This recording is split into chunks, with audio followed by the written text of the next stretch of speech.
like speaking out against the COVID stuff and started being stalked and targeted, and she got poisoned to death, but Sasquatch saved her. Oh, wow. And she's here for Awesome. our little adventure, our big adventure. Well, that's exciting. Very exciting.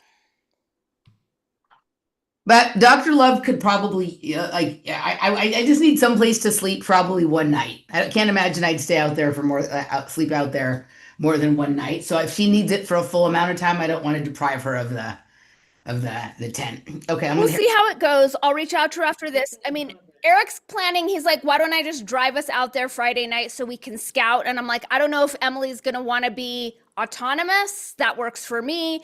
But we just figured Friday, let's just see what's going on. That's great. That's great. I have a lunch appointment on Friday, but other than that, I'm free, so that's fine. We can do whatever you guys want. Yeah. Cool. Awesome. Yay! Hi, everybody. You're listening to Dani and I make our personal plans. Show note as we wait for everyone to file in here. No live stream or regular words podcast next week because Dani and I are going to be together in real life, and we've decided to just do normal stuff and not this while we're together in real life. So, although, sorry to bum you out, I did schedule a last minute podcast for Monday. I hope that's okay. Oh, that's fine. Okay. Yeah, that's I'm not on it, so no, you are in the clear. I'm not on it. So you guys can enjoy having a week off from the Dos Llentas while we'll be drinking some Dos Llentas. Yes, and applauding our mezcal empire. Yes, absolutely. So, anywho, hi guys, how's everyone? Let's see. We've got Michael's sister Nino got the #1 crown in the chat room today. What up, Michael? Namaste, Leah, Dead Star, Maceo. Nice to see you all. My cat's name is. That's when you go Maceo. Maceo. You do not know the Jane's Addiction song? Or is it? It might have been Porno for Pyros. I think it's Porno for Pyros. Okay, let's try it again, Emily. But I still don't know that song. But have you learned your part? Yeah. Okay. My cat's name is Maceo. Interesting melody. I love it. A+. Carrie is very happy. All right. So I'm kind of like, I feel a little slap happy because I'm just recovering from the migraine, but I'm here. Did you say slut happy? Slap happy. Oh, yeah, not slut happy. Slap happy. Emily's recovering from a migraine. I'm on day 3 of a fast, and I have not hit the fasting high. I'm still in the ungrounded, starving brain fog place. Yay!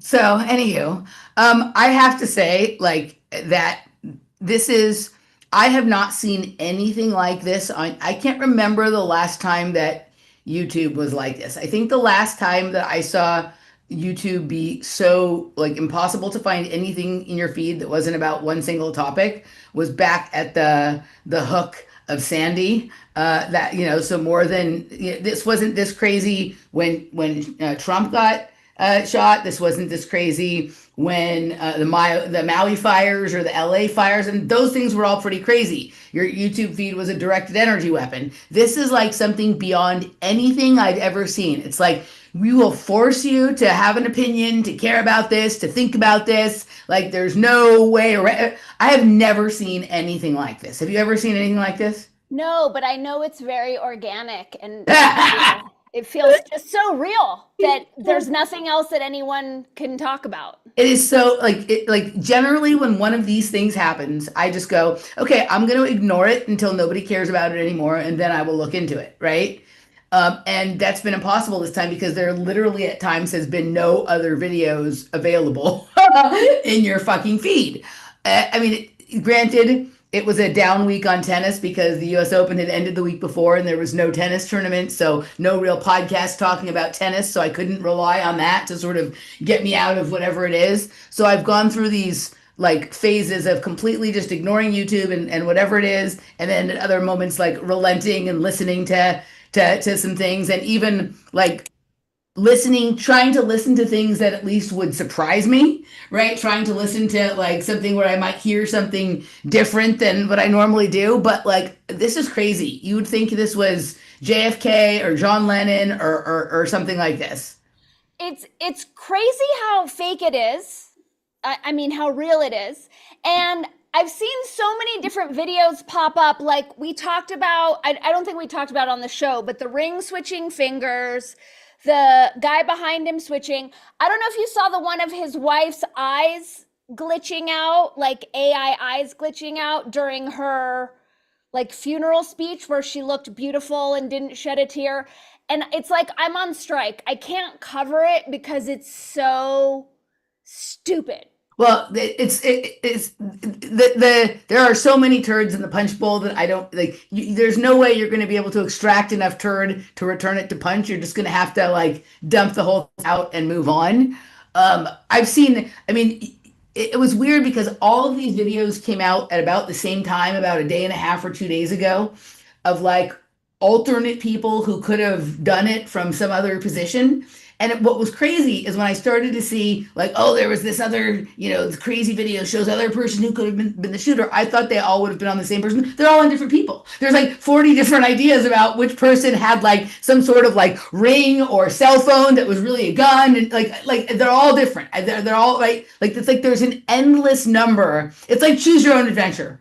Right? It's like there's there's like no two people have like the same theory. And there was some of this back in the Sandy Hook and the Boston bombing days and You're stuff. not allowed to say it. Whatever. Back in those days, but like it was only coming from a certain part of the alternative media who was really actively trying to tear these things apart. This time it's going like all the way up to the people who are supposed to be our thought leader, right? Like the whole thing is so crazy. And oh, go ahead. Sorry, I didn't mean to. the biggest thing that I'm trying to understand is how does this make sense to someone who'd never heard of Charlie Kirk before this? Because their YouTube feed is full of it too. Right. Well, and what's interesting is I'm seeing some posts from people who used to be friends but remain in my Facebook realm and are full-fledged like confused libtards. They're posting about it, about how like the right's feeds are slanted and they shouldn't trust them because Charlie Kirk is such a hateful, horrible person. And I just thought the irony was amazing. Like, oh, but your feed that's telling you this when you probably didn't know anything about him until this is on the up and up. So a couple things. One, I'm not that familiar. I just saw like what we all saw, his debates on the college campuses. Am I missing something about him spewing hatred and vitriol? Yeah. Was that true? It is true, Okay. right? It is true. There's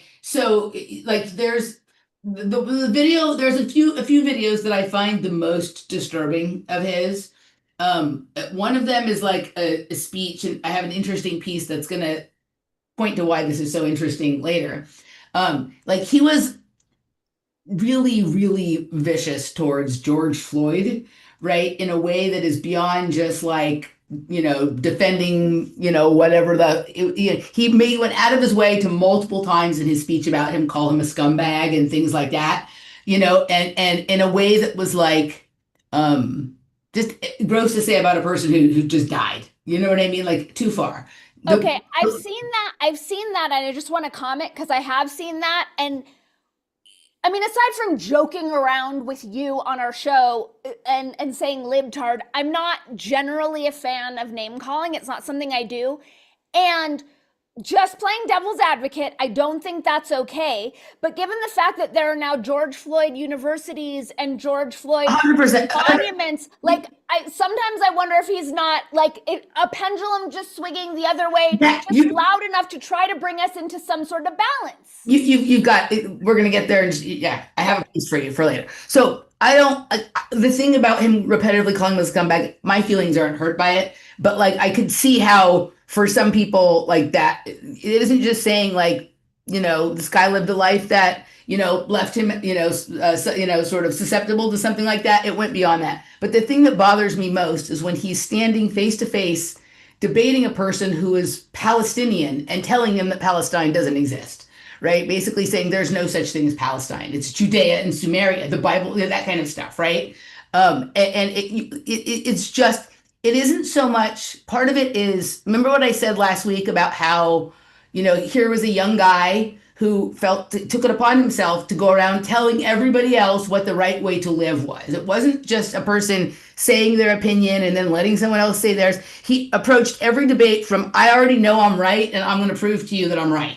He Okay. wasn't debating to get to some higher place of knowledge. Got it. And that this one video of him saying that stuff about the to a Palestinian's face about that, like I can see why somebody might say that, right? Like Yeah, I could see that. Um, so on the Palestinian front, just before I forget, I saw a guy at the gym today working out in shorts, a Nirvana t-shirt, although I guarantee he couldn't name one Nirvana song, and one of those scarves, kefi, whatever, yes, at yeah, the gym? yeah, At yeah. the fucking gym? Okay. Okay, this made me think of there was this video that I saw like maybe 5 weeks ago, and when I went back to try and find it to play it for us here, I couldn't find it, and it was like a guy in Palestine like showing how he gets his workouts in despite the fact that they're like under siege. It was like bodybuilders in Palestine and like what they have to go through to like get their carbs in and their protein in and their whatever. I wanted to bring it. I could never find it. It was like one of the funniest things, right? It was, I mean, I don't think he was making it to be funny, but just Right. right. It's how did this find its way into my feed? It had like I 37 like views. that. Yeah. It's so practical. No It's practical, helpful. right? Like how to fucking keep your muscles ripped in an active war zone, right? So anyway, like I said, I think on all the sides of this, people are going too far with their whatever it is.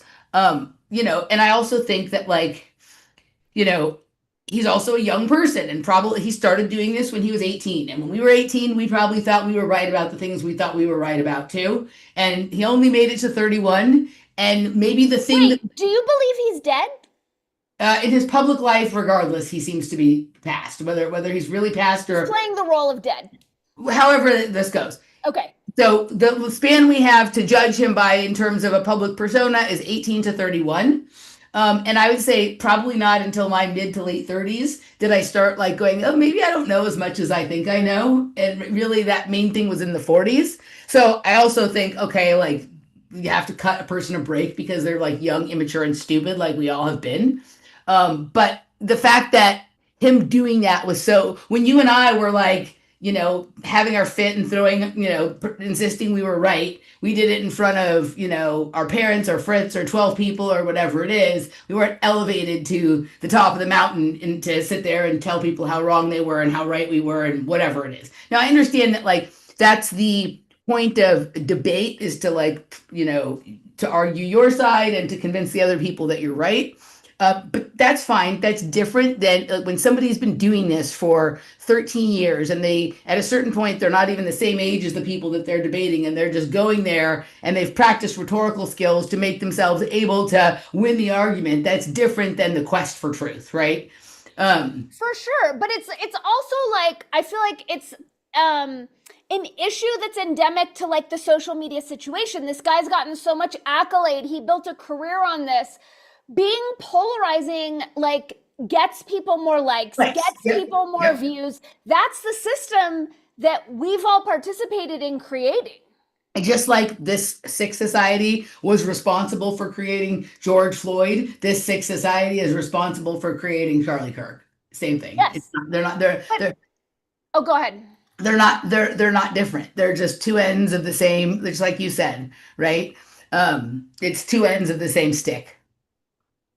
What I don't understand though is like, as much as people don't like him, as far as people doing bad and evil in the world, I don't think he's anywhere near the list to elicit this much like libtard celebrating of someone's supposed death. All right. So to play the devil's advocate or whatever, or to steelman that position, I'd say the one way in which maybe there's some validity to that is the way he's constantly conflating religion with politics and bringing his the other thing that he does that a lot of people are offended by is insists that we are a Christian nation, right? We are. That this is a Christian but we're supposed to have a separation of church and state. But we don't. 100%. but right, but like to go around and basically saying, I'm a constitutionalist, I believe in the founding fathers, but we're a Christian nation, and he said, lots of despicable things, for some people about Muslims and whatever it is, right? The conflation of church and state is like one of the things that I think probably, if you're building a movement around that, therefore creating a generation of young people who want us to be governed by the rules of the Bible, right? Then I can see how for some people that's a threat. Agreed. 100%, but I still don't know that it warrants. Oh, none of this warrants celebrating his none of this. murder. No, none of this warrants. There's nothing warrants anything that's happening. Right. Right. Right. Like that's my point. Is like I don't. I cannot tell you the strange conversation I had to have with my father about Charlie Kirk the other day. Like it's much more comfortable when my father has never heard of Charlie Kirk. Okay, I want to pause before asking about your father's take, because I hear a lot of people calling Charlie Kirk a racist. Is that accurate? I wouldn't say he's a racist. But I would say he's like, well, he does sometimes say things that are like, when somebody gets an affirmative action hire, that takes a job away from a white person. Instead of just saying when someone gets an affirmative action hire, it just takes a job. So he definitely had a racial edge to it.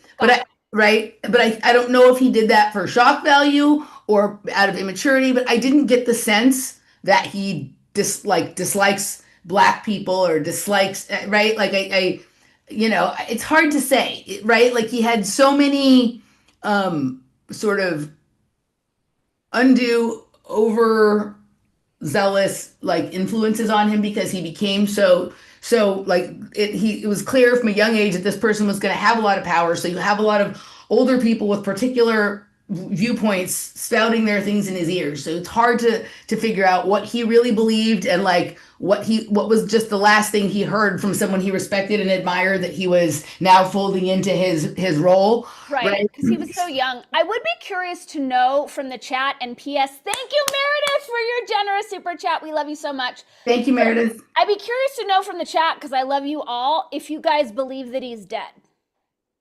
Okay, so my dad had nothing to say about it. He just wanted to know my take about it because my dad had never heard of him before, right? And so like, and so he didn't come with some pre-canned story about Charlie Kirk being a racist or a Christian nationalist or whatever, but he asked my opinion about it, and so I had to kind of explain. And then because my dad has been trained to like make the jump from someone says or believes this to, oh, therefore they must believe that, I had to sort of help him with the nuances that we're kind of talking about right now. Okay. Right. And I was like, it's kind of both like he doesn't warrant some celebration, but also like you shouldn't celebrate, but also the people who think that like this is like the saddest thing that ever happened in the end of the world, like it's not quite that either, right? I'm like, I explained to him what they said, like political violence is not justified, and we all have to live with the fact that when you choose to say things that people are going to find provocative, right? There are consequences for that. And that doesn't mean that that someone should be able to commit a crime against you, but it obviously hasn't stopped them from doing so. And so we should be, it takes a lot of chutzpah to stand in front of someone's face and say some of the things he said.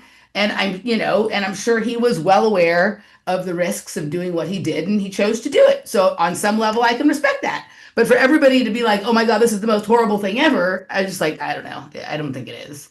It's crazy. I'm thinking back to like when Kurt Cobain killed himself, I don't think it was this loud. Right. I'm thinking of like who actually influenced culture in a meaningful, iconic way, and you can't even compare to people losing their shit and sobbing on camera for this guy. Well, like to me, whether this entire thing was fabricated or whether it's just like the most convenient thing that happened and they're going to fabricate after the fact, this goes to Jeff's Handmaid's Tale, Christian Reich narrative, right? And he does seem to be the perfect sort of fall guy or patsy or whatever for this ushering in of that kind of reality. Agreed. So whether it's convenient or whether it was intended, that's what it is. So let me ask you, because again, I'm far more interested in reading weird scenes from inside the canyon than tracking the sham show. But Meredith just said not a reason to lose any rights. So what rights are Right. they threatening to pull over this? Help So, fill me all in. right. So I have a clip for you. Okay. All right. So we'll go to the first clip. I have pulled only really things that have esoteric or synchromistic value for the most part, except for this clip. There might be one other little clip that doesn't necessarily meet that criteria. Okay. So here is, let's see. Let's get it. Starting again. And then there's hate speech. And there is no place, especially Pause. now, especially after what happened. Pause. The outfit is god awful. The color, no one can pull off that color. She's all rumply. This is just a terrible look. We need a new stylist for her. We can continue. To Charlie in our society. Do you see more law enforcement going after these groups who are using hate speech and putting cuffs on people so we show them that some action is better than no action? We will absolutely target you, go after you if you are targeting anyone with hate speech, anything, that and that's across the unconstitutional? aisle. Yes, I'm pretty sure that's in violation of the Constitution. but not in the Christian Reich. There's free speech and then there's hate speech. And there is no place, especially now, especially after what happened to Charlie in our society. Do you see more law enforcement Sorry, it going started after it over. these groups who are using hate speech and putting cuffs on people? I guess we show already heard them the whole that some thing. action is better than no action. We will. I guess we already heard the whole thing. Sorry, I didn't mean to play it again. I thought we had it accidentally hit reset. So there has been, now she's walked it back only after people attacked her and said, wait a second, right? Like this is just before, during Biden's administration, Trump and his, sycophants were complaining that, all these kinds of stuff. And she's slightly walked it back a little bit, but, whatever. The fact that someone who is in the position that she's in would even think that saying that is okay tells you the direction that we're heading in. I feel like Trump is surrounded by incompetence, but Charlie Kirk was speaking freely and someone else murdered him. So now we have to lose free speech. How about protecting free speech and dealing with the murderous tranny situation? Well, or the murderous whatever situation it is, right? Whether it's I don't know if it's Wasn't a murder. tranny adjacent? I don't know if, or is this I don't know how many layers deep you are into this, but at this point, once you know that there's like a tranny shooter situation, then you can create fake cells of trannies on Discord to, whip up a thing that really is an intelligence agency or a rogue network doing something, right? Well, I learned this from the Charlie Sheen Joe Rogan podcast, which I'll be playing a clip from later. And Charlie was saying a lot of his issues were because of how much testosterone he was taking. And then Joe was saying how that people around you will take on that testosterone. Right. He was using the example of a 3-year-old hitting puberty super young, obviously at 3, because his dad was taking tons of tea. So if we have a lot of trannies who are hyper loading on testosterone, how is that affecting the general vicinity? This guy allegedly was dating a tranny. So what kind of hormones was the tranny on? And we know, we've seen. Well, my guess would be the tranny would have. My guess the tranny would have been on estrogen, not testosterone, because she was going from, going from a boy to a girl. It's really hard to keep track of it, right? But so. Wait, I thought it was a girl to a boy. No, it was a boy who was becoming a woman.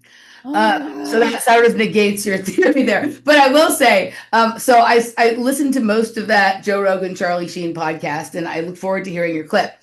But it was funny when you texted me and asked if I had listened to it, because Laura and I watched the new Charlie Sheen documentary on Netflix, right? Is it worth watching? It's definitely like entertaining enough and whatever it is. But apparently, like he got really like his rock bottom came from a mixture of cocaine and testosterone, Yes. right? And he And booze. well, no, but the period of time where he really like he booze was where he went when he finally realized he had to get off the drugs, and he like washed himself in booze for a bit. But so he got into a scenario where he was doing, he says he was smoking 7 gram rocks of cocaine at a time. As a person who's smoked a few coke rocks in my life, I cannot imagine smoking a 7 gram rock of cocaine. Okay, so he was taking testosterone and He was loading testosterone. like taking like way too much and doing coke. And he started getting into gay sex during this period of time. Really? So in the thing, he comes out and admits for the first time that he like this was part of the documentary, was that he went high on cocaine and testosterone, decided to read the other side of the menu. Hole's a hole. What is your favorite Charlie Sheen role? Oh, well, I mean, it's so short, but that the role in Ferris Bueller's Day Off is so Same. it has to be that. Yeah, The it has to be that. best. Like he could have just ended his career then, and it would have been like that was like the perfect, sexy, disaffected loner guy ever. Right? And so unexpected because he was such hot shit at the time, and it was such a tiny role, but he was such a scene stealer. Right. Yeah, the whole movie. Yeah, for sure. Yeah. Yeah. Did you ever crush on him? No, he's not my type. Who's your type? Who was your first like high school celebrity crush, or junior high, or elementary school? I feel like it was like I'm trying to think of people who were on like the TV shows. I mean, I guess like I thought some of the guys in like Top Gun were good looking or whatever it is. Iceman. I feel like maybe like Rob Lowe or some of the guys from what was that one with Jason Patrick and Kiefer Sutherland and the vampire one and Jamie Gertz. right, yeah, like Lost Boys. The Lost Boys, like some of that maybe. I don't know, maybe those, yeah. Okay. But I was crushing on him in Lucas. I don't think I ever saw Lucas. I don't watch a lot of movies. I fall asleep. I would encourage you to watch it, but that didn't go so well with Valley Girl or the Phoenician Project. I did watch The Valley Girl eventually. Okay, so the thing with the testosterone is he was taking lotion. Most of the trannies or whatever, they take pills. And the pills do not come off your skin onto someone else. Like, so if someone's taking hormone cream and it gets on you, then you're taking hormone cream. But when someone takes the pill, but like it goes into their bloodstream and it doesn't come out the skin and it's not on your skin, right? Do you know that? That's why they're really cautious about having people take creams if they're going to be around children or if they're right. It just depends on their life situation. If they're in a relationship, you don't want to have it all over yourself and putting it all over someone of the other sex, whatever it is. So that's why a lot of people take pellets or pills instead of the creams, right? Sorry. I want to go back briefly, just before we get too far away from it. Rogan, Charlie Sheen.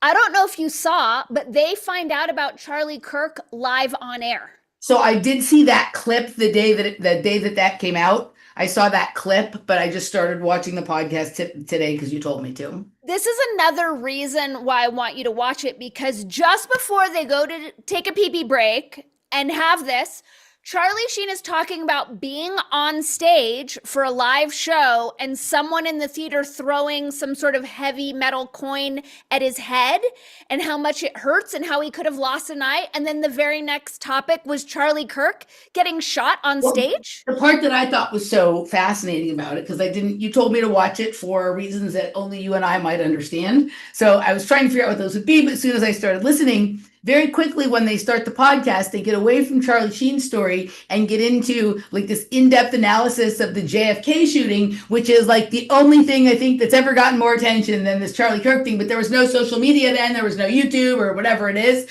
So it's like weird that they spent almost an hour talking about assassinations, and then they ended with that. I haven't heard the part you're talking about yet because I'm only like maybe an hour and 15 in or something like that. But yeah. But also how much they're talking about everything that I'm currently reading about in Weird Scenes Inside the Canyon and all of those players. That's why I'm like, this is so weird. You and I mentioned Charlie Sheen and Joe Rogan on our last show around the Building 7, and then that show dropped like immediately, and then they're talking about all the stuff that we talk about. Yeah, it is pretty weird. We were talking about like I think it was the next day, like something's dropped with Charlie. It was weird. It was I guess it was just that Joe Rogan was on Charlie Sheen. Yeah, I guess that was it. Must have been the same day. No, it was. I don't know when Charlie. No, it came out on Thursday, but they had been recording the day before on Wednesday. Right. So we never talk about Charlie Sheen, and I didn't know at that point that there was a documentary. Right. So like the whole thing was kind of weird. But the reason that they're talking about the weird scenes inside the canyon stuff, like Charlie Sheen is a real conspiracy theorist. He's not posing. Real deal. He's a real deal conspiracy theorist. So he knows the ins and outs of all of these kinds of stories. I love that he was bringing up books that Joe Rogan has never heard of and whatever it is. But the reason that Weird Scenes is being talked about a lot right now is just as like an add-on piece to like Chaos, right? They are very, it is very, very clear to me that the version of MK Ultra that all of us sitting here in the chat room and whatever became acquainted with, 20 years ago, 25 years ago, when we were first dipping our toe into this reality. And those people would laugh at us if we talk about that then. Now that's going to become the dominant mainstream narrative. So all the narratives that, whether they're true or not, and most of them are even true, that we've already torn through, and we're looking for, deeper, more meaningful explanations and understandings at this point. Now the entire culture is going to live through a rehash for us. It's going to be a rehash for us of this exposure of what is really just like layers 1 through 1.5 of MK Ultra, and there's going to be so much feigned sort of outrage, whatever it is. Like this is the that sort of revelation of the method, but they don't, like it's always like my father came to me like when, I don't know, last year and a half ago, something like that. And it was like, Emily, they were talking about MK Ultra on NPR, and he sent it to me and he wanted me to listen. And what do you think? I'm like, Dad, don't you remember I told you all of that stuff literally 20 years ago? He's like, well, yeah, but now they're doing it on NPR. So, right? I guess that means it's real if they're doing it on NPR now, which for me only makes me wonder if it's even real if they're doing it on NPR, right? But so that is why I've heard Weird Scenes Inside the Canyon mentioned more in the last year than I have, in all the time between when it was written and then, because people who get into the chaos thing, they go looking for more, they find that, Tom O'Neill is not very moved by Weird Scenes Inside the Canyon. He doesn't feel like it's a serious dig, but that was a dig that happened, simultaneous to when his dig was happening and came out before his dig. And maybe someone digs a little differently than you do, but I wouldn't say it's any less valuable. Like you're a person, having come from a journalistic background, Tom O'Neill is, where you're looking for certain things that industry considers evidence. And there's, other realms of understanding that look at other things as being evidence as well, right? And what's interesting about Dave McGowan is he was not a conspiracy theorist. So he was always trying to validate the conspiracies through non-conspiratorial, like he tried to use mainstream sources so people couldn't say he was a right-wing extremist because he wasn't. He was a leftist and all that kind of stuff, right? So that book is definitely going to become super popularized again when people are starting to dig past that, and lots of books that didn't get their the amount of attention that they were due over the last 40 years are going to get, it'll be really interesting to see which ones get highlighted and which ones don't. And I'd say read them all, but make sure you read the ones that don't get highlighted. Yeah, although I love that Charlie mentioned a Jim Mars book that And it's that part, yeah. Oh yeah, that was more towards the end. It was okay. I mean, should I just play my clip now Play your to clip. get this Play your out clip. of the way? Play your clip, and then we'll go back to the esoteric Charlie Kirk stuff, and then we'll move on from there. Okay, just since it's up, and I only have one clip, but what I noticed, and I'm sure you're picking up on it, and I haven't been tracking Joe Rogan. May I please? May I please Shit. Yeah. have permission? Yes, I love when you have to ask me permission. I know you do. Okay. I think we also got another super chat. Shiloh! Thank you, Thank you so Shiloh. much, Cutie pie. Shiloh! Whee! So, this was the most conspiratorial show I've seen Joe do in a while. And you and I have talked about like the various pendulum swings. Mm-hmm. So maybe that was it. But so I would say at least 50% of this conversation was pretty deep conspiracy. Mm-hmm. And then like Charlie's crazy life. And I just wanted to share this piece. They're talking about the North Hollywood shootout, which I heard this part. Yeah. Okay. So they're wrapping up like all of the conspiracy theories around this shootout. Here we go, fair use. Oh, wait. Oh, make it small. Make Yeah, it small. sorry. Okay. There you go. Imagine being in that neighborhood. They just, I think that's where I moved my 2,000 rounds are flying in both directions. Well, the cops like went to a gun store, right? Didn't they? I think they like did. right when it started, and they were like, Yeah. "Whatever." Did you notice? So Charlie Sheen has clearly had a bunch of like fakey shit shoved in his otherwise beautiful face. He now looks and sounds like Corey Feldman. We were talking about this during the documentary. How weird, how much he looks and sounds like Corey Feldman. It's so weird. So weird, especially because he hates Corey Feldman. And he's so much better looking than Corey Feldman, and now he's taking on his face. He used to like Corey. They used to have a fine relationship, and then as part of his media tour, Corey Feldman came out with this claim that Corey Haim said that Charlie Sheen molested him. And Oh, I've heard that. Corey Haim's mom came out and said, "Yeah, no, that didn't happen." Right? So it was, yeah, right. And so, but it's weird how he looks like the person, looks and sounds like exactly the person who made that accusation of him. Yeah. Yeah, weird. Okay, continuing. You got, give Which us is your biggest crazy. bore rifle, whatever you got, we'll take it. Yeah. How much ammo you got? I mean, how long did that go on for? About an hour. Wow. They had homemade body armor. SWAT team wasn't ready for that. They had to commandeer an armored vehicle to evacuate wounded people. Wow. Yeah. Then that's kind of sparked the debate for police to get more power. Jeez. Yeah, that was a turning point moment. Now, if you're a real conspiracy theorist, then you say, "Oh, MK Ultra tricked those guys into doing that so that Right. the cops so then can get better could guns." get militarized, and yeah. Well, this is the problem with conspiracies. People would try attribute them to everything. Right. You really get down the rabbit hole. Everything's a conspiracy. Yeah. But then when they do that, they kind of they harm the credibility of the ones that can really be, considered for how we know them to be. No doubt. After all the extensive research. you know? No doubt.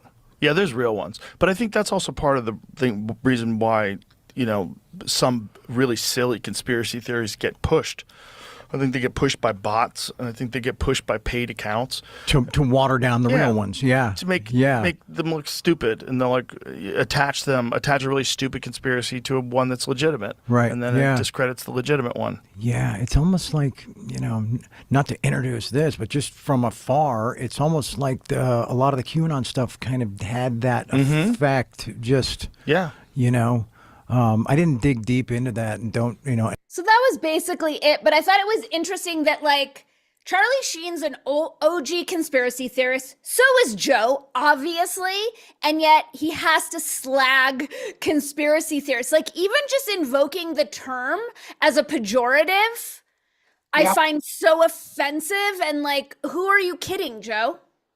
Yeah, it is interesting. You don't often get an OG conspiracy theorist playing the part of someone who's not a conspiracy theorist, trying to once again show his conspiracy bona fides.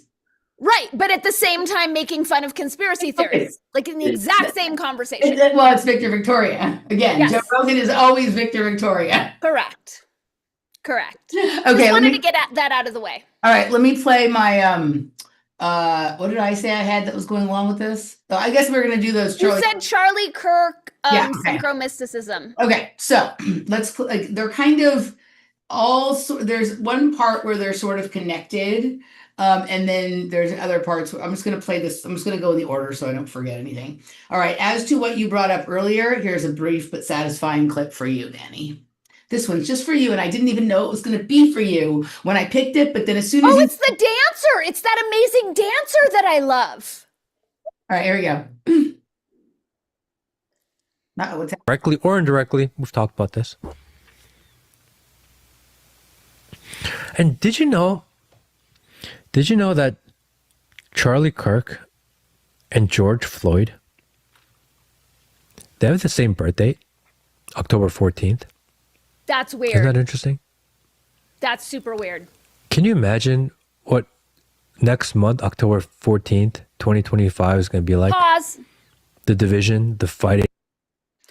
I don't believe it. And this is the most evidence I've seen that Charlie Kirk is a complete fiction, because that would make him a Libra, and he does not behave like the people-pleasing Libra on any level whatsoever. So Charlie Kirk was always an intelligence ascent figment if they're pretending that he's a Libra.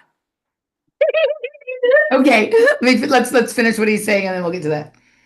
The chaos, the blaming, the political pandering, the moral high horsing.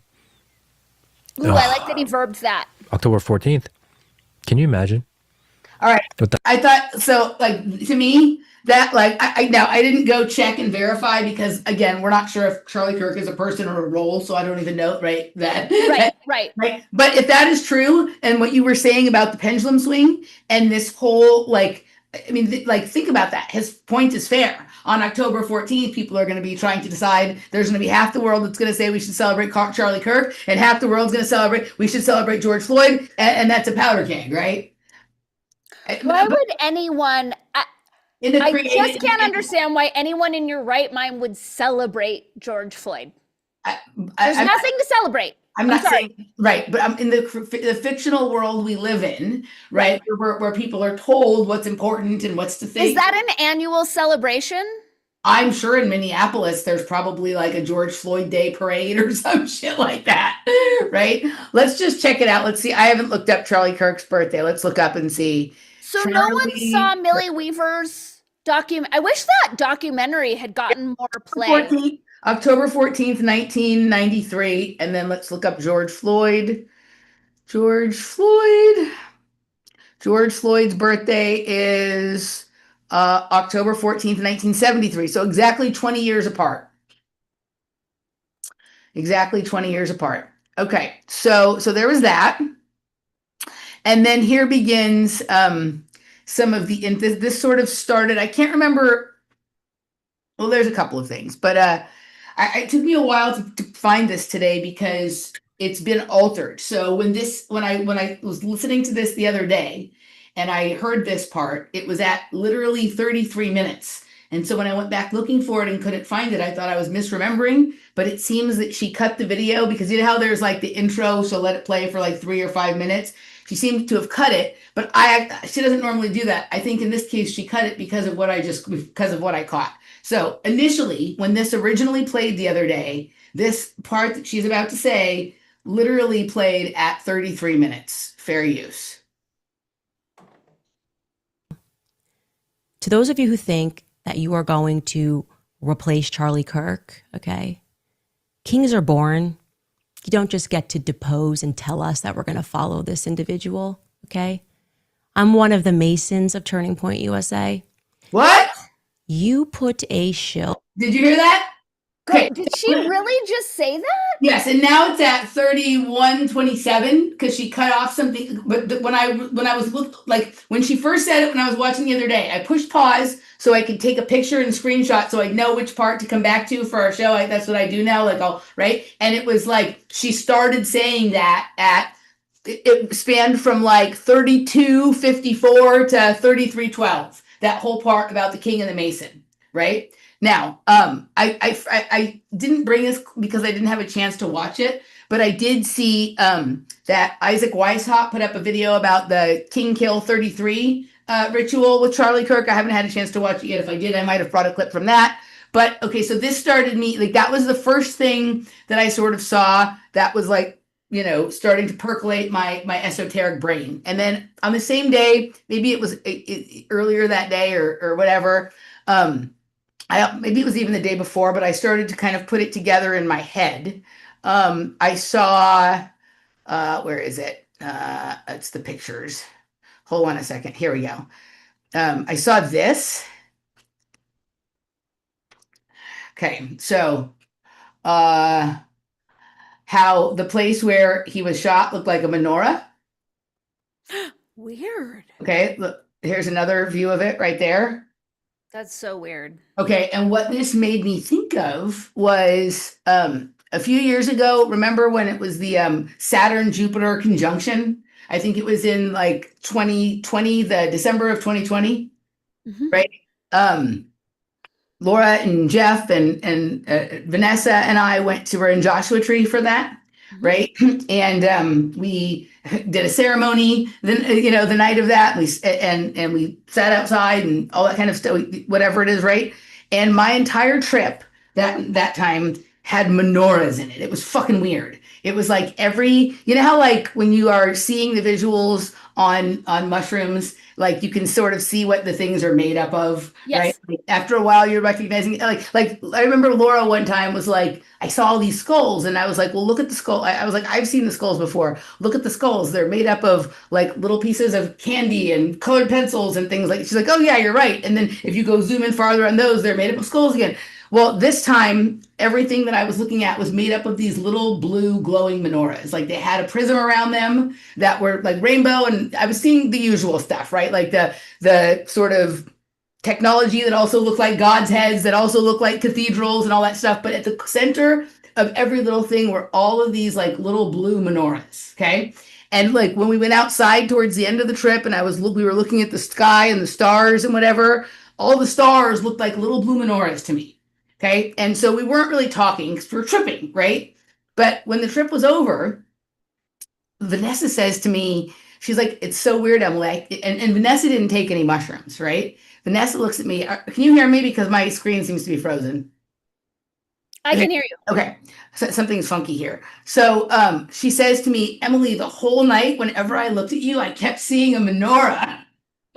Right. And we hadn't talked about it. Like I didn't tell her that. I was like, oh my God, that's crazy. Because everything I saw the whole trip was menorahs. And the weirdest part was how like the stars looked like menorahs to me. Right.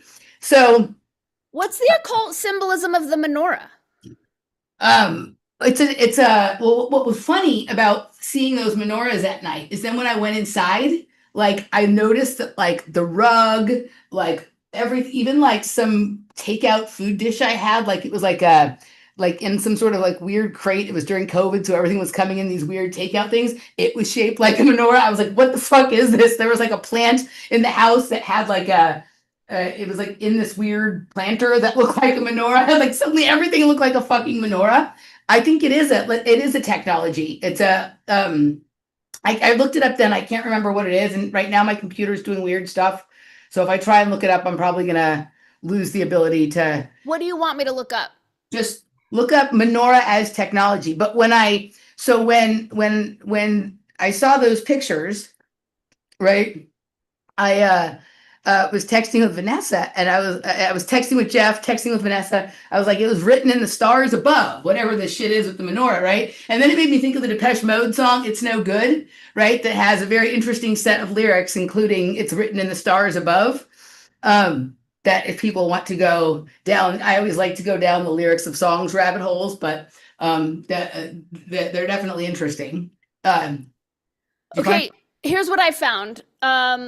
Kabbalah views the menorah as a map of the spiritual cosmos and the Perfect. human soul. That's exactly the one that I found. Yes. Do Okay. you want to hear the multiple versions, or is that enough? No, that you can give me the multiple versions, but that's the one that I remember looking up at that time. So the tree of life, the menorah structure, a central shaft with 3 branches on each side, is seen as a representation of the Kabbalistic tree of life with its lower 7 sephirot, or divine emanations. The 7 worlds. The menorah is also said to symbolize the 7 lower worlds, or the 7 inner channels. Sorry, I just heard myself and I'm trying to call back to my voice lesson today. Let me try that again. The menorah is also said to symbolize the lower 7 worlds, or the 7 inner channels of spiritual expression that connect the physical world to the divine.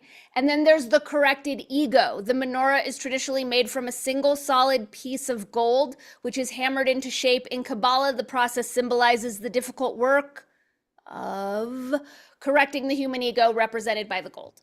Okay, so think about this with Charlie Kirk, right? Think about what he did.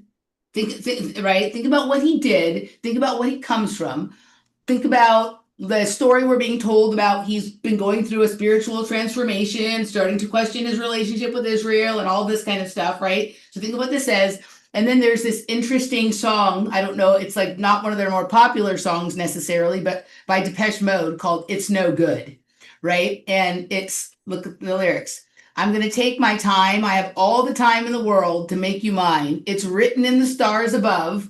The gods decree you'll be right here by my side, right next to me. You can run, but you cannot hide. And it, it's an interesting sort of, talks about worlds colliding, talks about opening up your eyes, can't turn back, all this kind of stuff. And if you're sort of listening to the sort of the je ne sais quoi of all of the stories around him and what's going on, it sort of suits, right? So remembering this weird menorah trip I had, right? And then producer Masaki began, we expect only the highest level of submissions from Masaki, and he began a good run with this one right here. Hold on, we just started again from the beginning. Where's the volume? Yeah. Truly is by doing this kind of thing, which I guess is required for all U.S. government officials. Okay, I just want to point out to everybody that since Charlie Kirk was assassinated on September 10th, the U.S. government has blocked the Epstein files release, passed an amendment that banned the Pentagon from boycotting Israel, proposed a... Uh-oh. What's happening? I think it's called freezing. It's called your computer froze. My computer's fucked, dude. Isn't it kind of newish? Yeah, but I have like 900 tabs open. Okay, here we go. This is what it was supposed to be. Over the rainbow, why then, oh why can't I? 50 states, one Israel. What is that? Well, the state of Israel just posted this on their Instagram a few hours ago. Quote, the 50 states, one Israel delegation has landed in Israel. 250 American legislators will spend the coming week in Israel and experience it as it truly is by doing this kind of thing, which I guess is required for all U.S. government officials. Okay, I just want to point out to everybody that...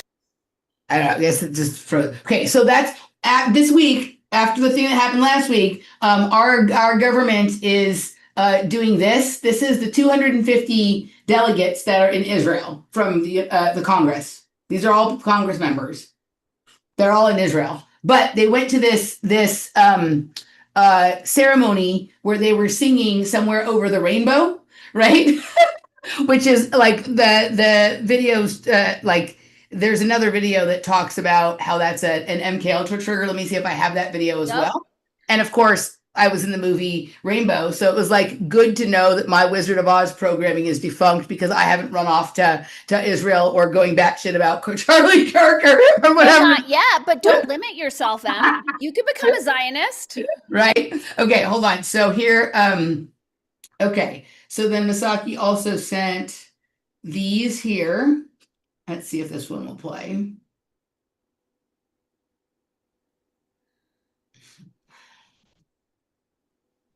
Twenty 2012 wins Miss Arizona, competes in Miss USA, a pageant owned by ... Trump. Okay, want to know something really weird? So she had said in a podcast that she had never competed in pageants and had never done any modeling before, until one day she receives an invitation in the mail to become a model and start doing pageants.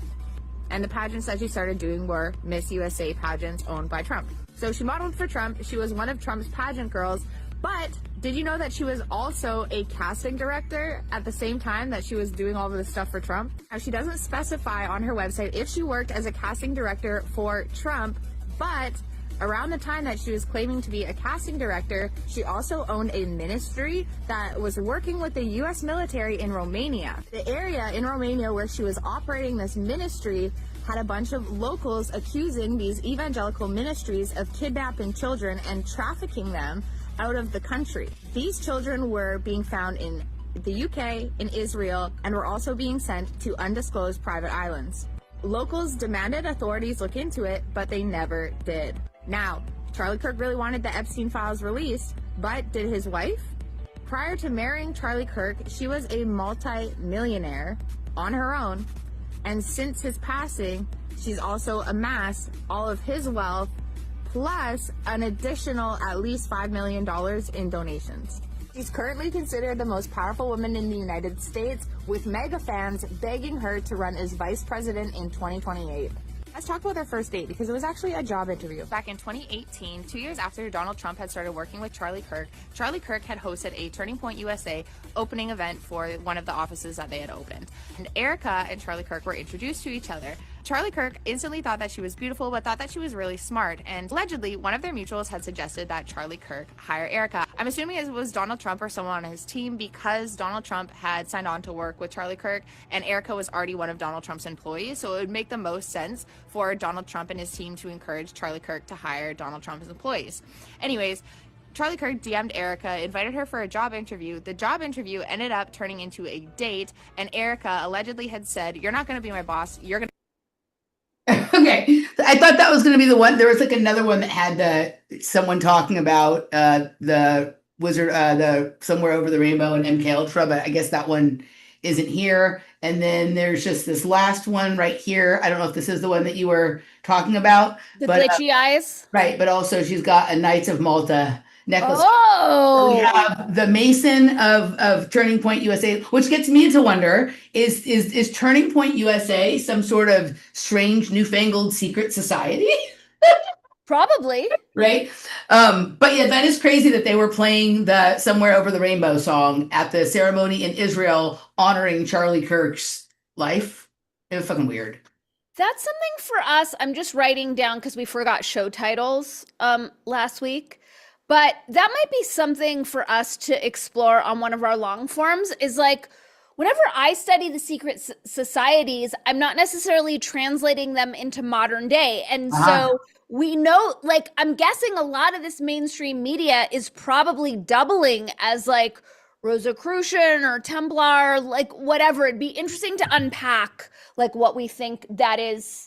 Well, I think this also, we have to always keep this in mind also when we're trying to unpack the factionalism that's going on in our ruling class or our elites or the media or the politicians or whatever it is. Like, it's very, very clear to me that though he can't be trusted, like Tucker Carlson seems to be breaking from a bunch of people that he used to be more a part of. Right. And a lot of that separation seems to have to do at some level with religiosity, but like on another level with like what criminal behavior one is okay with versus what criminal behavior they're not okay with. Right. And that seems to me like the secret societies all have different sort of methods to their madness, right? Like some of them are okay with this weird thing or that weird thing, but doing this other weird thing is an absolute no-no and whatever it is, right? So I think when we're looking at factionalism within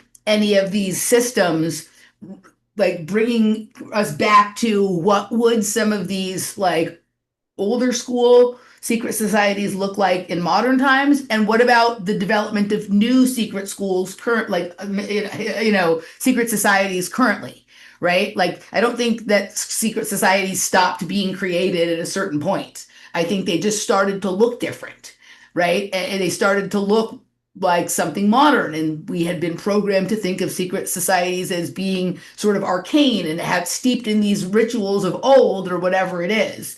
But the language that I've been hearing be used about some of this, and then you go and listen to the way Charlie Kirk talks about religion and spirituality.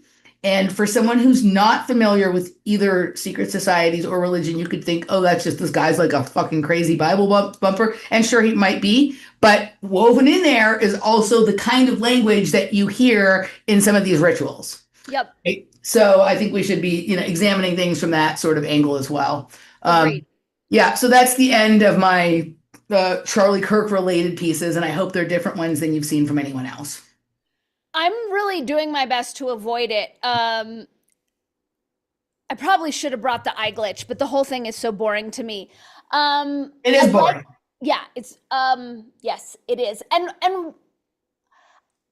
I feel like when September 10th. the predator class or the mainstream media is trying to herd the masses' attention somewhere, that it's in my smartest interest to turn my attention away from it, because there's got to be some crazy black magic going on. 100%, right? Like, that was my, thank you, Nigel. That was my, I call, whenever there's one of these events, I consider the YouTube feed to be a directed energy weapon. Exactly. Right? And I want nothing to do with it. Want nothing to do with it. But I have never had it. Usually I can like just switch over to my tennis or my gymnastics, or like, it's just not all this all encompassing. But like, I remember at one point the other day being like, I just scrolled YouTube for 30 minutes and could not find a single video that was not in somehow related to this.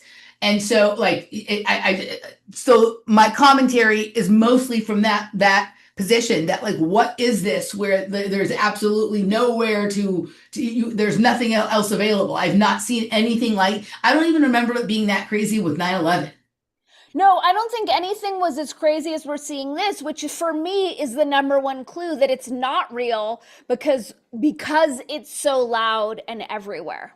The only way in which it could be real is that, like, if somebody really wanted to reset the deck, right? If someone is like, what's the thing that we can do that will just, listen to what Pam Bondi was saying, and there's people cheering that. Some of the same people that would criticize the radical left for calling for speech policing are now suggesting we have a Charlie Kirk law. Right. I mean, I get all of that and the potential setups there. I just don't think Charlie Kirk was that famous, impactful, important, popular to warrant this extent of media response. No, but if by doing this level of media response, you can make him that famous, that's what's happening. They're making him, yeah. Correct. Yeah. It's like a reversal. I think a lot of it is almost a reversal of psychology from that which we had been experiencing for maybe the previous 10 or 15 years with the false flags or the psyops or whatever it is. It's like, let's pendulum swing to the other side and just, right, instead of making it so they're not allowed to talk about it, let's just force them to talk about nothing but this. Maybe. I mean, this is something that I teach about in my pop propaganda class, where I've said, it doesn't matter what the thing is. When the volume's up to level 12 and it's on every media, you're dealing with an op, whatever it is. So it is an op, for sure. Yeah, it's definitely an op. It's just maybe an op of a slightly different flavor than the ones we've become accustomed to. Ooh, different flavored op? Mm-hmm. No, I like it. Yeah, op of a different flavor. Yeah, I like it. All right, where should we go next? Okay, I want to do Kash Patel, Adam Schiff. Thank you, Jim. Thank you, Jim. I don't know what happened. He told us to enjoy our visit together next week. Thank you. And he sent us a super chat. Thanks, Jim. Mm-hmm. So this was Adam Schiff's fucking scumbag going after Kash Patel for a litany of inanities, but the part where we're going to jump in is where he's going after him on Epstein. And we're just showing this last bit because I found it so satisfying. Okay, here we go, fair use. They didn't have to come to Epstein for that. And the next question Todd Blanche, the president's former criminal defense lawyer, asked is not who in the cabinet, who are you referring to? His question is, so when's the last time you think you were with Mr. Epstein when he got a massage? So let me ask you, who are those cabinet members that Ghislaine Maxwell was referring to that were part of this cast of characters associated with Mr. Epstein? Who are they? The Deputy Attorney General took the aggressive step that no one else did and interviewed Miss Maxwell for 2 days, and we released the entirety of that transcript. Who are the cabinet members? I do not have that transcript in front of me. You're picking it piecemeal. The American public can read the entirety of that. One last question, because you clearly won't tell us the cabinet members associated with Mr. Epstein. Let me ask you one last question.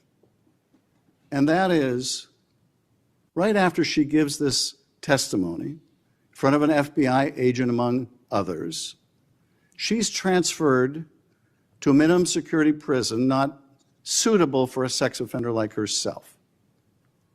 Who made that decision and why? The Bureau of Prisons. The Bureau of Decisions made it in prisons. The Bureau of Prisons decided on their own, without any consultation with Blanche. The Bureau of Decisions. Oh, the Bureau of Decision. That's so good. That's so good. Okay, that's continue. Awesome. I love how Adam Schiff, fucking scumbag, is going after cash for Ghislaine when he wasn't in office and Trump wasn't in office, and they really had absolutely nothing to do with it. But continuing. I love how Adam Schiff let it slip that they have a Bureau of Decisions. Bureau of Decisions. Kash Patel corrected him and like, no, you mean the Bureau of Prisons. Right. Okay. You know there's a Bureau of Decisions. For sure. Or anyone else that they were going to suddenly, after this interview, completely unrelated to this interview, completely unrelated to anything she said, move her to a prison not suitable for a sex offender. You want the American people to believe that? Do you think they're stupid? No. I think the American people believe the truth, that I'm not in the weeds on the everyday movements of you're inmates. Not in the weeds? What I am doing is protecting this country, providing historic reform, and combating the weaponization of intelligence by the likes of you. And we have countlessly proven you to be a liar in Russiagate, in January 6th. You are the biggest fraud to ever sit in the United States Senate. You are a disgrace to this institution and an utter coward. I'm not surprised.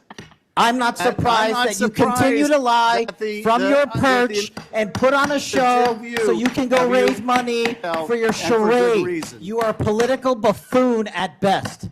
Well, you can take an internet troll. Take it to the bank that the FBI is protecting this country and the state and citizens of the California. We are bringing historic reform. Point of order. But all you care about is a child sex predator that was prosecuted by a prior administration, and the Obama Justice Department and the Biden Justice Department did squat. And what did President Trump do? Bring new charges courageously. And what have we done? Chairman, you said I'm the most transparent situation. FBI director in history. 33,000 pages of information to you. I Oh, challenge you to say anything credibly to the truth. Go 33,000. And also, he was like, we caught the killer 33 hours after. Like he said, within 36 hours, 33. So there was another 33 as part of this king, right? So he is obsessed with saying 33. Sure. And like these two are the two most embarrassing ever. Like Kash Patel has made the biggest ass of himself in this investigation into whatever the fuck it was. But it's hilarious that even someone who has beclowned himself to the level that he has could find a further clown to be clown, right? Like it's Exactly. Yeah, I understand why you were so satisfied by it. It was just so great to see someone go off. I can see you like falling asleep to that on replay or something. Pretty much. Not that I believe a word out of Kash Patel's mouth, but it was just so satisfying to hear it. Totally. Yeah. Okay.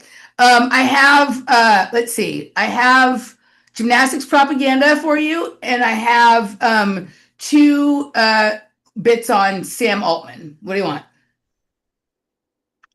Gymnastics propaganda, and then keep in mind Massive Attack, and I also have an Eric and Shanae, which is not as important, but I do want to do the Massive Okay, so let's do gymnastics propaganda, then Massive Attack, and then we'll go to Sam Altman, and then we'll tie it up in a neat little bow. Okay, cool. All right, here we go.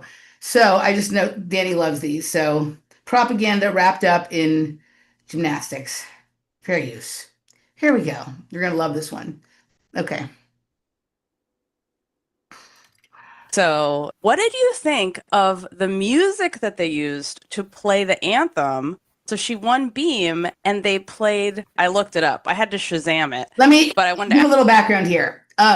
This competition, the Paris World Cup that happened over the weekend, is the first gymnastics meet that's international gymnastics meet that's allowed Russians to come back and compete. Right? Russians have been banned in gymnastics. Like in a lot of other sports, they like in tennis, they're playing but without their flag. But in gymnastics, they've been banned until now, pretty much. There was like a few people who were able to go through this extensive process where they like proved that they didn't support what their government was doing, and they were able to find their way back. But this That's now so lame that so they should lame. even have to do that. They're allowed to support their government. They're allowed. They're allowed. But this was the first time the Russian athletes are allowed back, but they compete without the flag, kind of like in tennis. They call them neutral athletes. What? And so this is a commentary on some of that. So here we go. I'm already grossed out. Ask you Tchaikovsky's Piano Concerto Number 1. In place of, obviously, they can't play the Russian anthem because Russia is banned, so they're independent athletes. Yeah, honestly, thank you, because you sent me a link to the history of Russia using that music for neutral athletes, which apparently has been going on since the 2020 games, whenever there is like a neutral sort of party in a competition. And I didn't realize that Russia got to choose which music they would use, like as neutral athletes. That seems a bit strange. And obviously Tchaikovsky is such a major musical figure for the Russian state. It's very symbolic for them to have a Russian composer be played.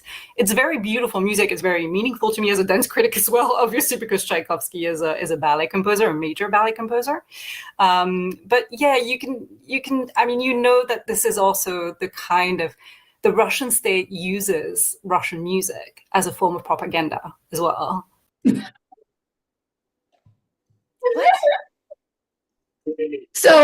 So basically they can't play their national anthem. So if somebody wins, they play a different song. Right? I want them to play Sabotage by Beastie Boys. There you go. So they're complaining because this music that was chosen was Tchaikovsky. And they're saying, like, I guess they think it's unfair that if the Russian anthem can't be played, that Russians get to choose their own music, because then if they choose Tchaikovsky because he's a famous Russian, his music is already obviously being used as state propaganda. This is why I hate podcasts. Right. This is why I'm on the fence with continuing podcasting, because stupid people do it and it gives everyone a bad name. I thought you would love that, right? It's so. I wish I was choosing music for the Russians. It would be ever more offensive every next song. Okay. You have a Massive Attack. Since we're on the pop culture propaganda, the musical propaganda, let's hear your musical propaganda. Okay. Excellent segue. Also, Macy, I took this from Maceo, The America Show, as another potential show title. The America Show. Okay, here we go. Fair use.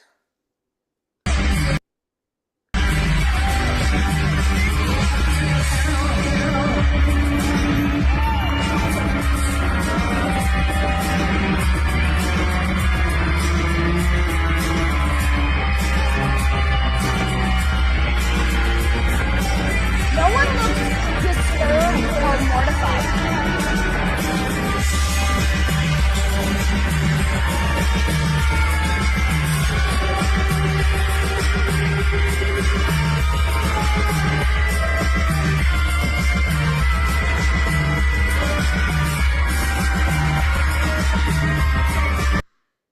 And this is why I'm never going to another concert again in my life. Fucking crazy, dude. Right? Like, I my guess would be the people in the audience at the time that it was happening thought it was kind of like the kiss cam at like tennis tournaments or baseball games, right? But those are not facial recognition. Those are just cameras that are panning the audience and I feel like that's offensive too.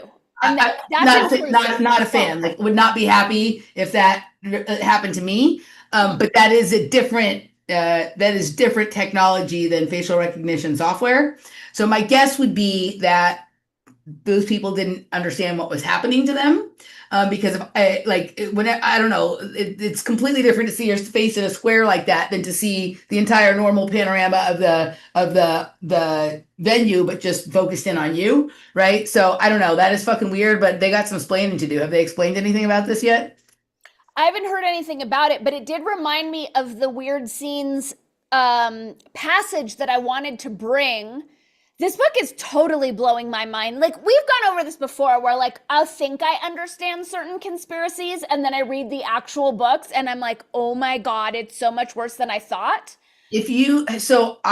I was reading these articles as he was putting this together. So Dave McGowan was making all of these, like, it was like a 13 or 14 part article series. And then once he decided to make it a book, he pulled them down so that people would buy the book, right? Yeah. But if you have never been to Dave McGowan's website, now he passed obviously, and his family or whoever is dealing with it seems to have sanitized it on some level. It's not quite the raw gem that it once was, but there's still a lot of interesting stuff there.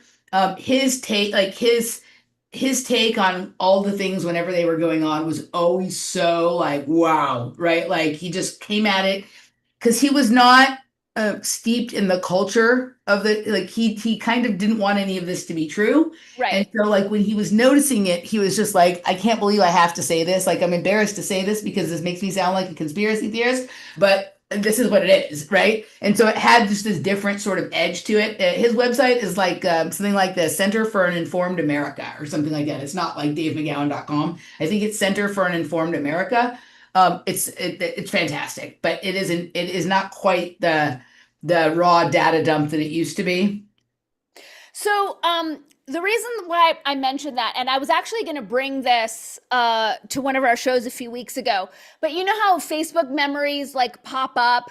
And so one of the memories popped up, which was me at a Radiohead concert, and it was showing the light show, and all of a sudden it clicked in. I'm like, oh, that's why everyone has epiphanies and breakthroughs at Radiohead concerts, because they're doing some weird thing with the lights and the sound. And so they talk about in Weird Scenes from the Canyon, the guy who was like a military tech engineer and all this tech he created for the live shows.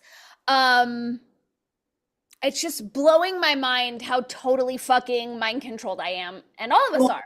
But this is like one of the things that, when I say I keep getting stuck on it, like one of the things that it taking me a little bit longer to get things going on my series has afforded me the opportunity to like come to an understanding of is that we need to think of it as much as that like ear control and eye control as we think of it as mind control.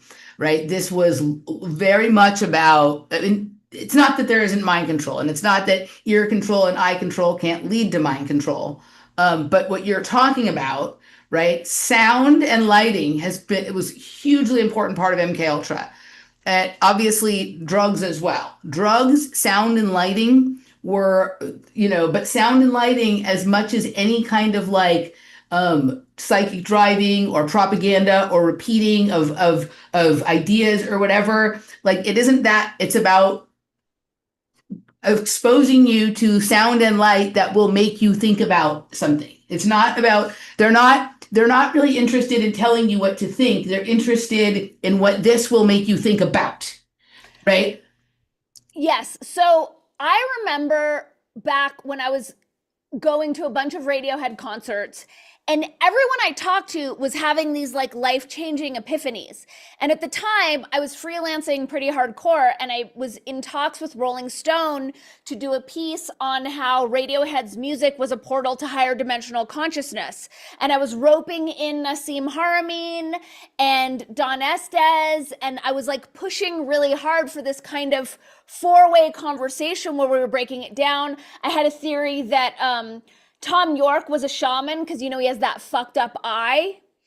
But I pitched it a little too hard, and it got to the point where my contact at Rolling Stone was like, now you're scaring us and we would like you to stop messaging us. Well, but what you're saying is, like, lots of people, there have been lots of articles written about people who have exactly the same thing you just pitched, but that happened to them at a rave or at an electronic music thing, right? And Radiohead does employ a lot of the same techniques, technologies, and like sound looping and things like that as electronic music.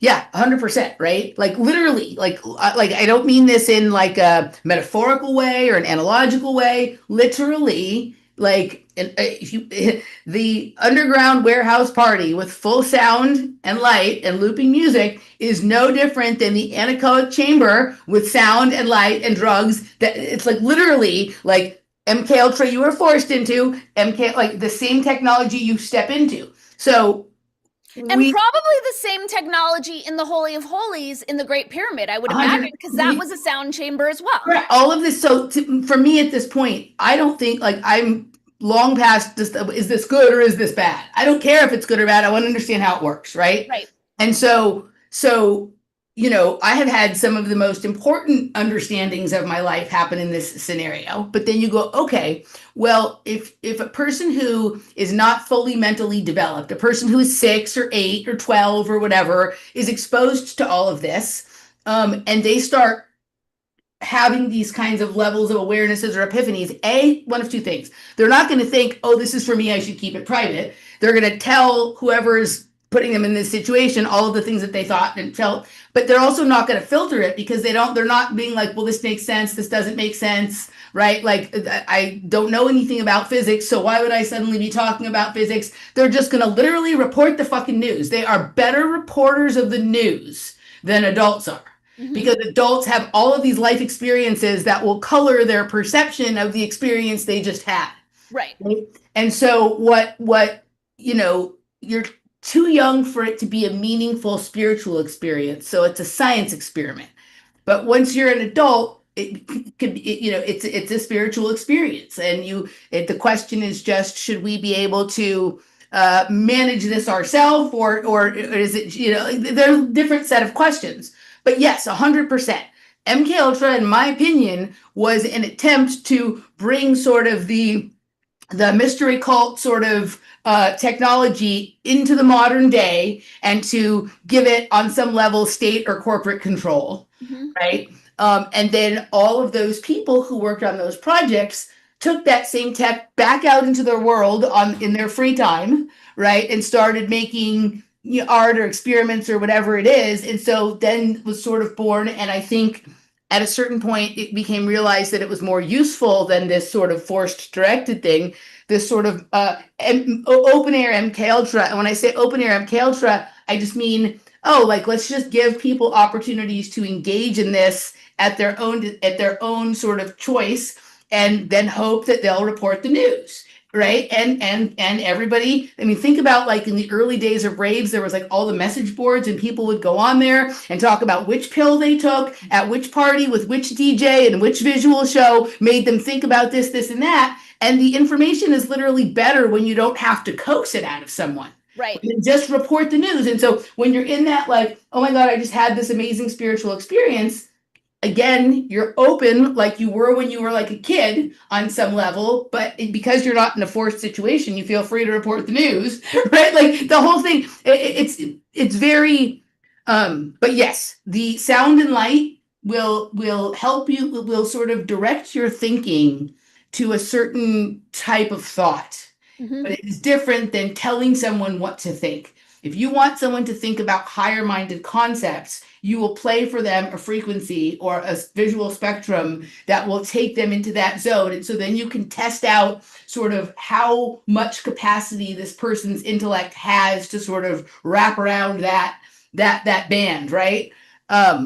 So I love that you had the same feeling about Radiohead that so many people have, especially like in their first year or two of really going to raves or techno clubs or whatever it is, because it's true.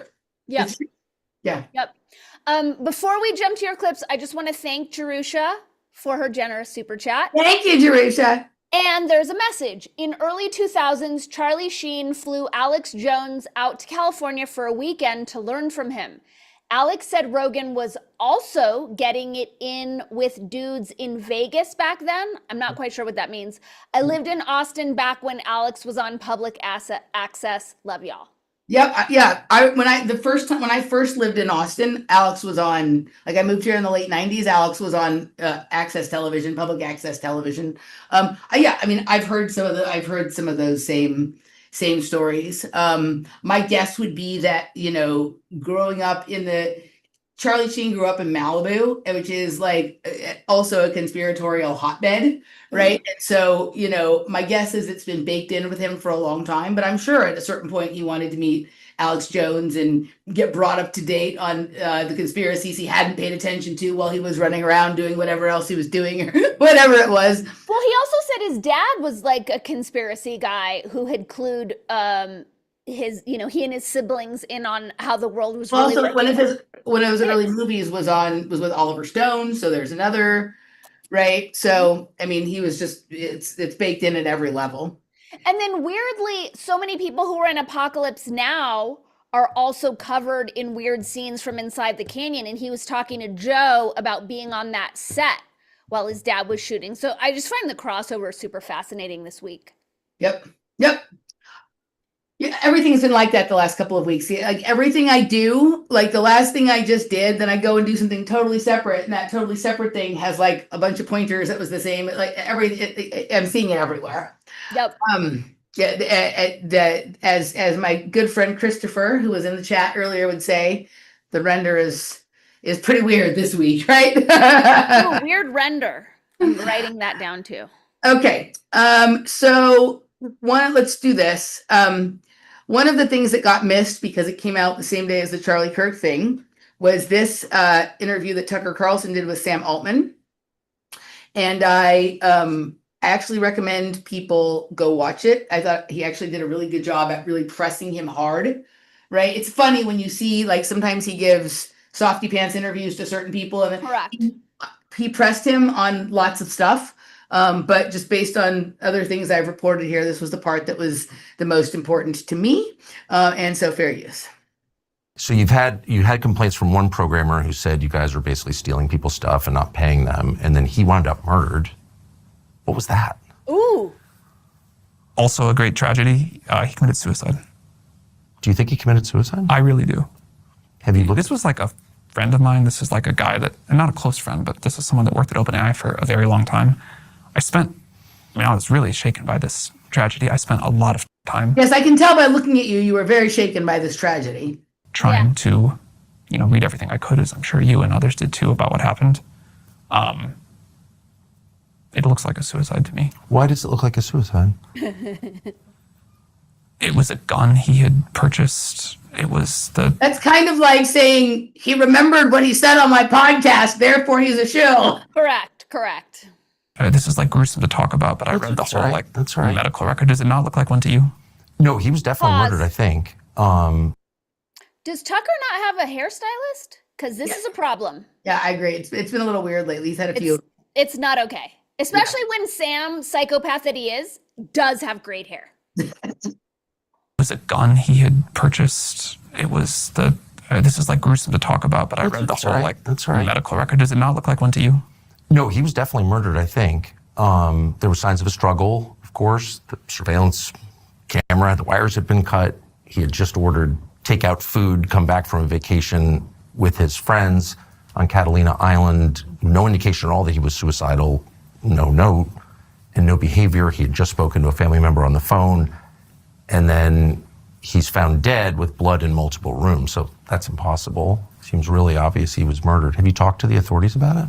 I have not talked to the authorities about it. And his mother claims he was murdered on your orders. Do you believe that?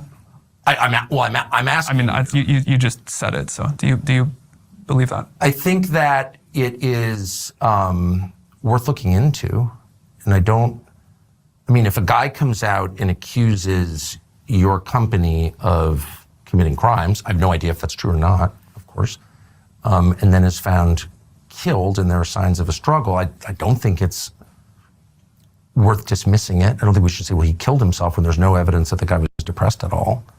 I think, and if he was your friend, I would think you would want to speak to his mom or... I did offer. She didn't want to. So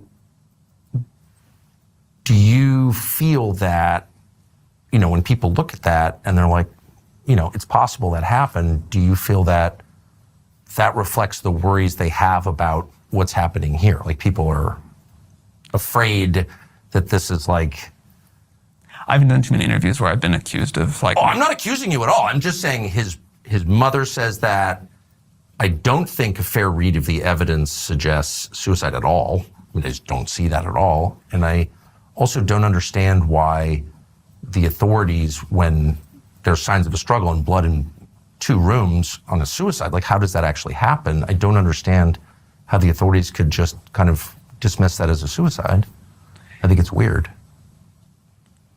You understand how this sounds like an accusation. Good. Of course. And I certainly, let me just be clear once again, not accusing you of any wrongdoing, but I think it's worth finding out what happened. And I don't understand why the city of San Francisco has refused to investigate it beyond just calling it a suicide. I mean, I think they looked into it a couple of times, more than once as I understand it. I saw and I will totally say, when I first heard about this, it sounded very suspicious to me. Yes. And I know you had been involved in... Was mother reached out to the case. And I don't know anything about it. It's not my world. She just reached out cold? She reached out cold. Wow. And I spoke to her at great length, and it scared the crap out of me. The kid was clearly killed by somebody. That was my conclusion, objectively, with no skin in the game. And you, after reading the latest report? Yes. Like, look, I immediately called a member of Congress from California, Ro Khanna, and said, this is crazy. You got to look into this. And nothing ever happened. And I'm like, what is that? So, like, the whole interview with him... Is there more of him squirming? I kind of want to see more. The whole interview was him squirming. Right? And I, like, I don't know how to even say this, but that whatever that ghoul is on screen makes Peter Thiel look like someone who has purpose and meaning to me, which is like, the whole thing is disturbing as all hell. But Tucker did a great job. He's pressing him about everything about AI, about his spiritual beliefs, his political beliefs, like all this kind of stuff. Like he's in his face like that the whole fucking hour. So I recommend people watch that. And then there's this video that came into my feed. I've seen this girl before. She wrote a book about him. She wrote a poem. She wrote a book about him. The video's a little too long to play, so I'm not going to play it, but it's called, I'll include it in the description for people who want to understand a little bit of background on Sam Altman. But I was telling Dani earlier that I feel like we should do it on our regular podcast, a series on the Silicon Valley psychopaths, just digging deep on each one, because they all seem to be psychopaths. Like there doesn't seem to be anything that resonates as at all human. And I think he might be that whatever that is one of the most disturbing things I've ever looked at. So I agree with you. I do think you have to be a sociopath to be aligned with not just techno-fascism, but what they call futurism. And I'm not going to play the clip because I know we're out of time. But in the most recent Shanae interview with Eric Weinstein, he mentions the misgivings he has about AI and had when he first heard about AI. And Shanae goes, oh, that's so funny, because when I first heard about AI, I wasn't concerned at all. I thought it sounded great. And I feel like that right there is demonstration of your theory that they're all sociopaths. Which I think that Joe Rogan interviewed someone today who was talking about how wonderful AI is going to be for humanity. So you have to be a psycho to believe that. And that's the whole nonsense that SFI is pushing and all of, I don't know, the predators. Yeah. Okay, let's go to the chat room. Mine is completely black. I can't look at it, so you're going to have to tell me what's going on over there. It's funny. I lost the feed, but I do have the chat. We're getting great show title suggestions. Techno-fascist vocal fry. Woo! Right?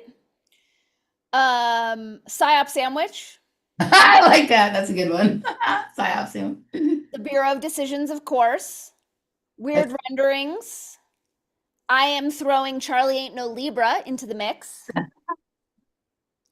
If you guys have questions, please put them in all caps. Otherwise, we're gonna What was the first title that we recommended on the list? I feel like there's one that we A-holes, a-hole?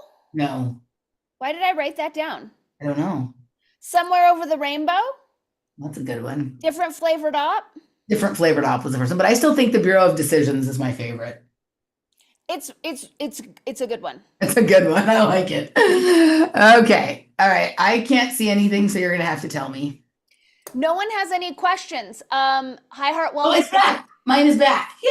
Dani, the whole Altman clip is worth watching. Tucker doubles down and Sam gets rattled. Well, as rattled as Robot gets. Cool. Yeah, just this clip has me wanting to see it. So yeah, I will dip back into the sham show.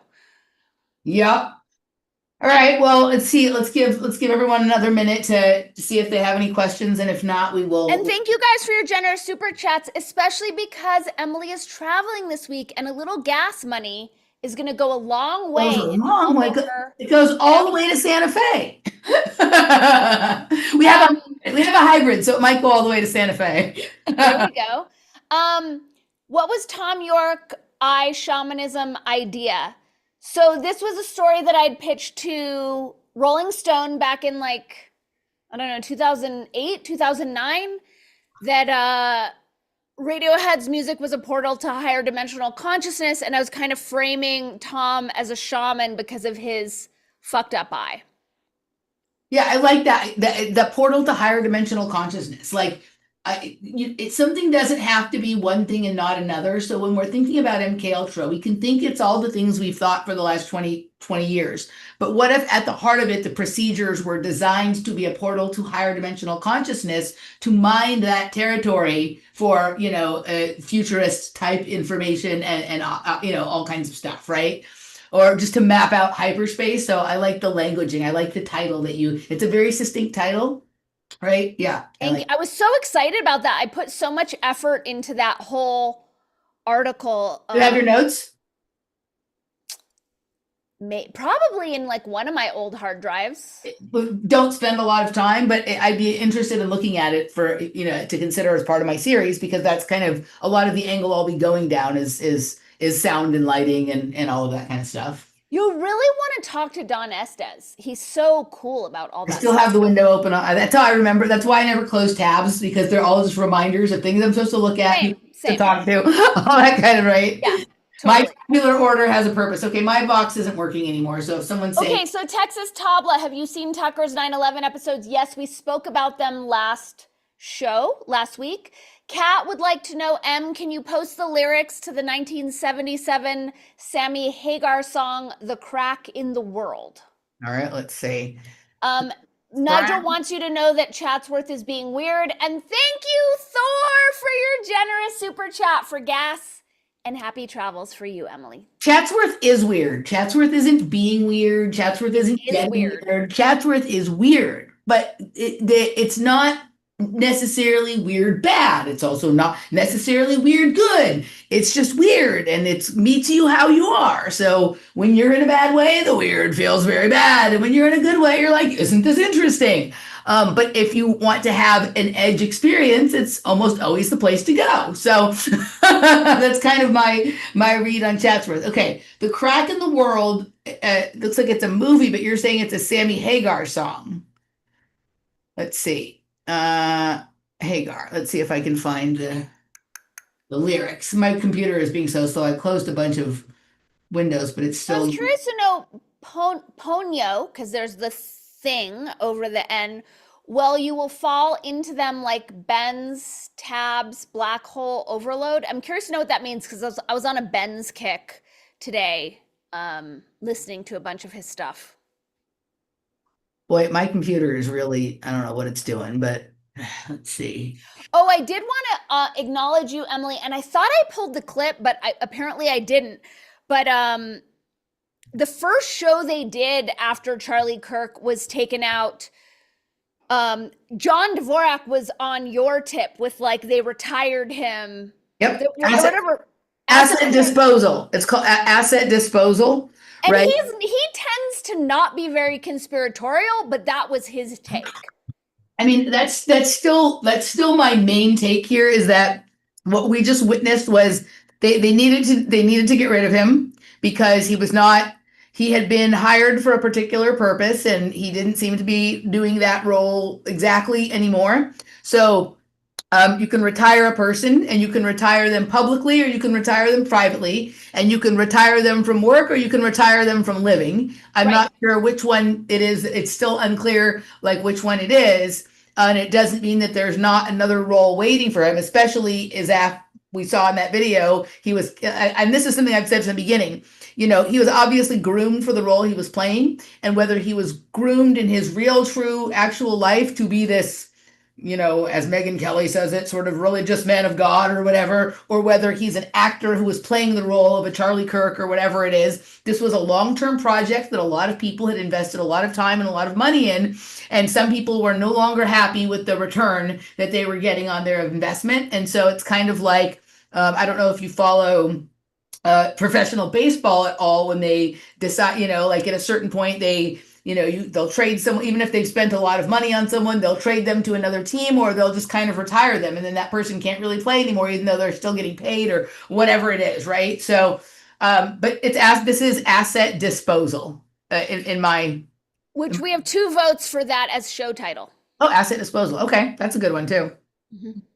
I still like the Bureau of Decisions though. I like the Bureau of Decisions as well. I feel like you and I have a tendency to go for the ones that sound cool, but don't necessarily have much to do with our show or help our show get more reach in the algorithm. But I love that about us. Yeah. I don't do any of those things, right? Like I should probably like hashtag and search engine optimize, but there's something about that. And, maybe at some point I'll have someone help me with that, but there's something. It's called ChatGPT. About that fundamentally makes my stomach turn. Like, I get it. I just want this is what I did and this is what it makes me think about. And that's what I want to call it. I don't want to, the thing that like drives me nuts, and you can see this sometimes, like Tim Pool's famous for this and some other people like that. They will keep renaming the same video over and over again until it goes viral. Like if they put a video out and they don't think it got enough views, they'll just change the title until it starts getting more views. That's probably why Tim Pool makes like $50K an episode. 100%. But if he also has no hair and is really embarrassed about it. That's true. If he were just confident about it, would be fine. I want to give you a heads up that it's tarantula season. Okay. Just FYI. Tarantula. All right. My thing box is still not working. I haven't seen a new comment in a while. If there are no new things for us to respond to, I suggest we wrap it up and get this party started Okay, one thing I just want to say, because Kat, I am intuitive detective and Spellbreaker, said it's amazing. And when I first fell in love with Santa Fe in 2007, I kept saying it's a Mesa-ing. And I thought that should be like a t-shirt, like I was going to make a fortune on my it's a Mesa-ing line. It's a mix. The restaurant we're going to tomorrow night in Albuquerque has the word Mesa in it. And also this week, Laner sent me an email letting me know that there was going to be like a Twin Peaks David Lynch memorial thing that a lot of the stars of Twin Peaks are going to be at the Mesa Theater in Mesa, Arizona. So we have. Are you going to go? No, I'm going to be in Santa Fe with you. I'm not going to be in Arizona. But I'm going to the restaurant with Mesa in the title, right? So nice. Here you go. So everything just wound around to the same. Okay, I don't know if you're going to be there, but there's this Korean restaurant in Nob Hill. It's like SEOL something, but they have the most incredible Korean beef tacos. They're not to be missed. They're so yum. Bulgogi tacos, huh? Yeah. That was like a trend in Los Angeles for a long time. They are a good thing. Yes. I mean, now that I'm a meat eater, I freaking love those. You guys have to understand, like when Dani and I first reconvened our relationship in like 2017 or something like that, like birdseed. Hardcore vegan and like such a pain in the ass about going out to restaurants. And now I'm just like all game meat all the time, except for now that I'm starving. All right, guys, that's it. We will see you in 2 weeks. We will miss you. We will look forward to seeing you when we get back. Good night. Good night.